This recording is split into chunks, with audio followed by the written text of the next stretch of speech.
What's up, guys? It's Ryan. I recorded a couple live heavy Zuka attacks for you, and the file didn't save, which sucks because you only get one shot at recording something live. After that, you can't re-record it, so those are gone forever. But I have replays for you. So if you aren't using heavy Zuka right now, you're most likely putting in more effort than you need to. It's so strong right now. Like, with a GBE boost, it's one of the most simple, straightforward things ever. You don't really need to think about what defenses kill you and what don't. You don't really need to think about interaction very much, or like how your troops spread or anything like that you have to worry about with RZCM, or even to an extent with Tank Grenadier.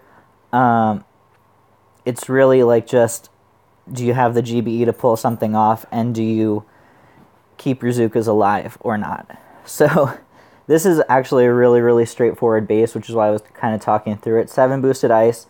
He gave us like no splash damage in range of our parking spot. The mortar was in range of the of bullet when he spread. The only thing you have to worry about is this mortar back here, which I threw a critter box to distract once the machine gun and sniper tower are gone. You can flare over, shock the shock launcher, taunt, barely get taunt off in rocket range, but I have so many Zukas alive now.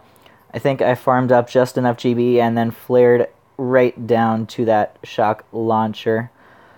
Yeah, there we go. And another taunt, and that's basically game over. The boom cannons don't range the back of the HQ. You can just clear out that sniper tower and machine gun, and we're done.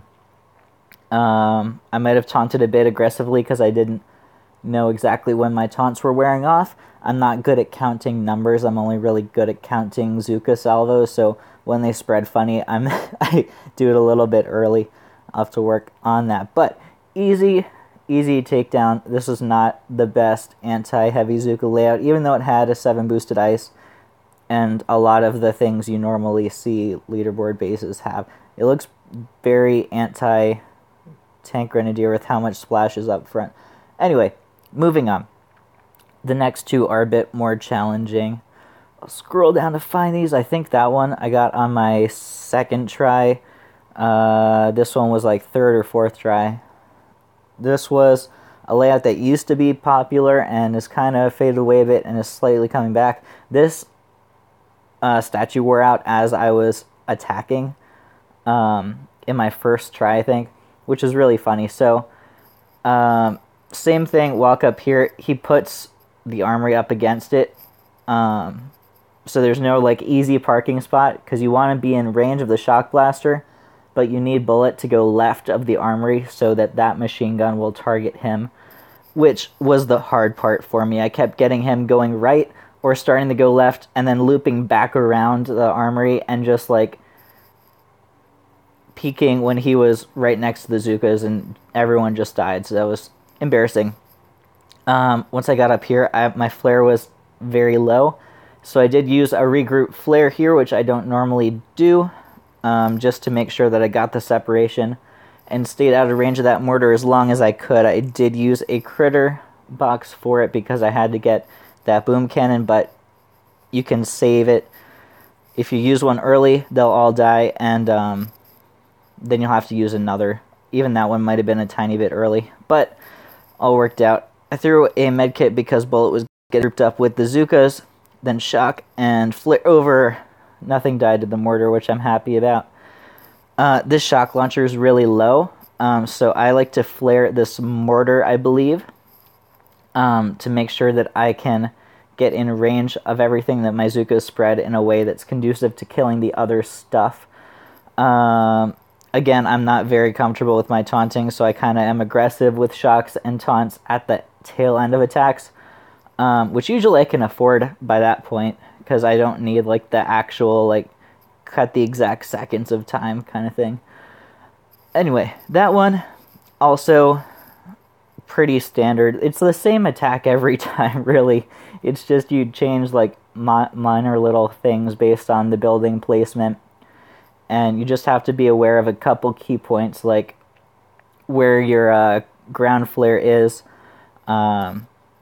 at the beginning where your parking spot is in the back relative to the mortars, stuff like that. So here is global number 1, which I was excited to finally spawn him.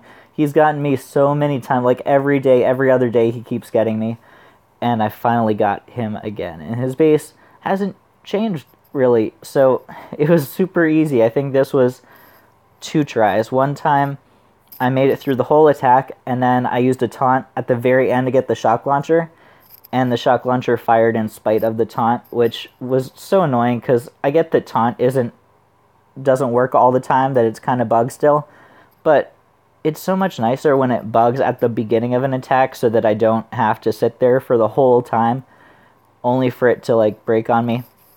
So this machine gun will freeze if you get the taunt right. The key thing here is that if you let your Zookas get too close, then they will bunch up and get killed. That's why that's like a thing that you can fail a lot from that. You had to use a lot of smokes for this part. It looks like 5 smokes to get back there. But once you get back there, you can critter that radar, and there's no splash in range of it, so you can sit there for a long time. You can farm a bit of free GBE. You only have to take out that boom cannon, which is really simple. The rocket, both times I went through this, did get a good number of my Zookas because my troops didn't really spread the way I wanted them to.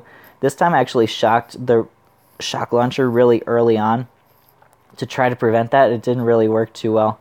Bullet walks down on the right side, which I was not happy about.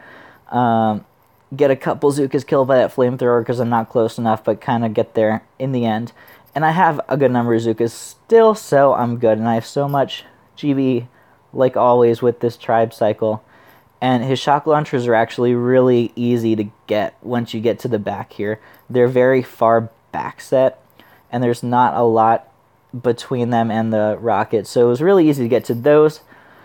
And that's global number 1. Not a bad attack at all. Just, again, little minor adjustments to the same old thing. Really, you got to be using this right now. It's so good. And everybody has this double shield layout. Even I do. And you can just read me if you use this strategy, I'm sure. But, like, I can't wait for this tribe to be over, to be honest. Like, I love being able to heavy Zooka everything, but I also love not being rated 15 times a day like I am right now. So, you know, it's a give and take. That's the end of these videos. Before I go, I just wanted to throw one quick thing out there. I have, like, 100-something videos backlogged that I never published, and there's like, they've gotten to the point where it'd be weird to publish them because they're either like from old temporary GBE abilities or like before Bullet was out, like all kinds of stuff from throughout the push. So what I decided to do is periodically upload them to my Patreon channel as just an unlisted little thing as a bonus. So if you are in the market for possibly not relevant anymore old PvP replays, then make sure you check that out. I'll put the link in the description. But until next time, my name is Ryan. This is the PSC Life. Happy booming.